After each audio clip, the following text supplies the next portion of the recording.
আমি আবেগ আপ্লুত হয়ে গেছি। বলার অনেক কিছু ছিল।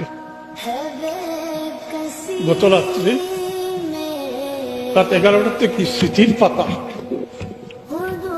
ফাইল খুলে স্মৃতির পাতা একের পরে 7 থেকে 5টা পর্যন্ত বজর পর্যন্ত স্মৃতির পাতা।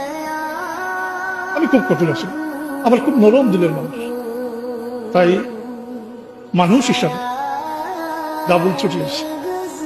আমার অক্ষমতা, আমি সেদিন মাদ্রাসায় বলছিলাম, এখন আমি প্রিন্সিপাল না, এখন সাধারণ মানুষ। আসুন আপনাদের যার যা বদলা নেওয়ার, আমি সামনে উপস্থিত, বদলা নেন, আমার কাছেই বদলা নেন। পরকালের জন্য, কিয়ামতের জন্য কোনো দাবি যেন আপত্তি না হোক। আমি দুনিয়ার হিসাব দিয়ে দেওয়া কঠিন, আমি কিয়ামতের দিন কিভাবে হিসাব দিই। আর একটা কথা বলতে হয়, আমার মাদ্রাসা তো 1/3 মেয়েরা আছে, মেয়েরা এখানে তো আসতে পারি নাই, তো তাদের অনুভূতি প্রকাশের লাগে গত বৃহস্পতিবারে হলে একটা অনুষ্ঠান হয়েছে। তাদের অন্তরের অনুভূতিটা শোনার ভাগ্য হয়েছে, শুনছি আমি। আন্তরিকতা, মহব্বত, আল্লাহ তাদের দিনের খাদিম বানিয়ে দেব, দিনের ইলিম হাসিল করার তৌফিক দেব।